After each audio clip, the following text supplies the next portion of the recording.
Welcome. Today we're diving deep into the ninth juz of the Quran, using the incredible insights from Khulasatul Quran. We're going to unpack some truly powerful stories about the prophets and find the universal lessons they hold for every single one of us. So here's what we've got lined up. We'll start with the courageous stand of Prophet Shu'ayb, then jump into the legendary showdown between Musa and Pharaoh. After that, we'll get into something really deep, a promise your soul made before you were even born. And we'll wrap it all up with some real practical guidance for our lives today. All right, first up, we have the story of Prophet Shu'ayb, peace be upon him. And right away, his experience sets the stage for a major theme you'll see again and again in this jizz: the pushback, the intense opposition that comes when you call people to truth and justice. I mean, just look at this ultimatum. It tells you everything you need to know about their arrogance. The powerful people in his city didn't even want to discuss his message. It was just do what we say or get out.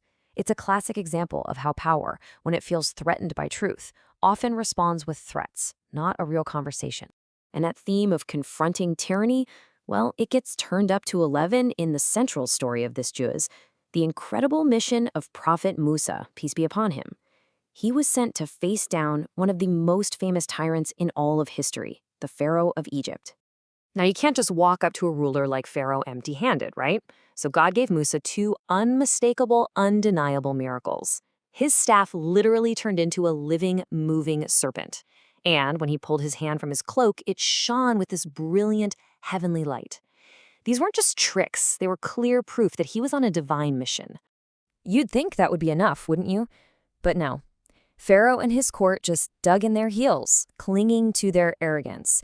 And because they refused to listen, God sent a series of overwhelming plagues, each one a very clear sign and a very serious warning. And you can just imagine the escalating pressure. First a massive storm, then swarms of locusts, then lice, then frogs everywhere, and finally, the very water they drank turned to blood. See, these weren't just random disasters. They were targeted, escalating signs designed to break their pride and make them see the truth.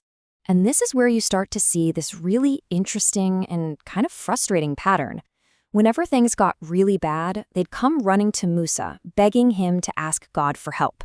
They'd make all these promises, swearing up and down that if the punishment just stopped, they would finally believe. But here's the kicker.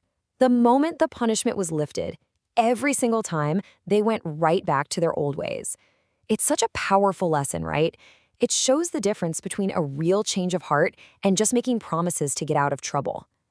Their refusal to break that cycle, well, that's what sealed their fate. Okay, so now we're going to shift gears a bit.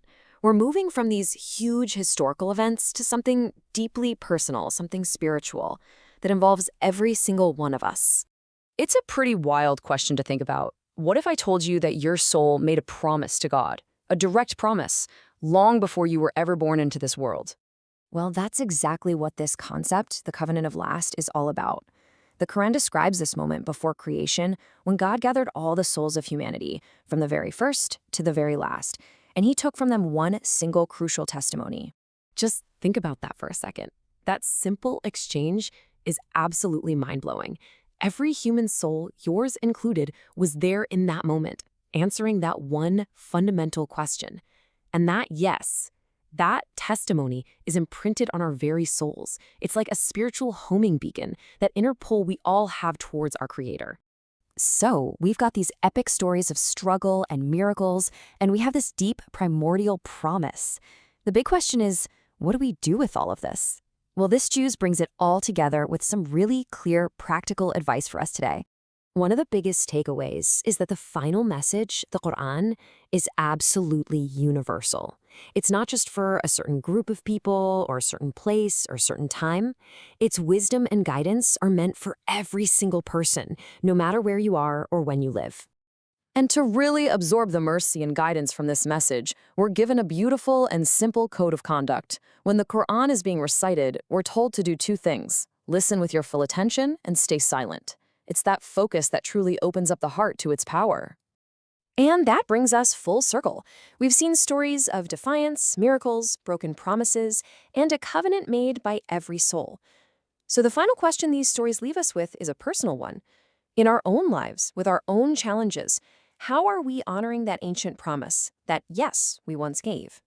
This explainer was put together by the Ummah 360 team, and it's based on the book Khulasatul Quran by Maulana Muhammad Ilyas Gamen. To continue your journey and deepen your own connection with the Quran, go ahead and search for Ummah 360 on the Play Store and the App Store.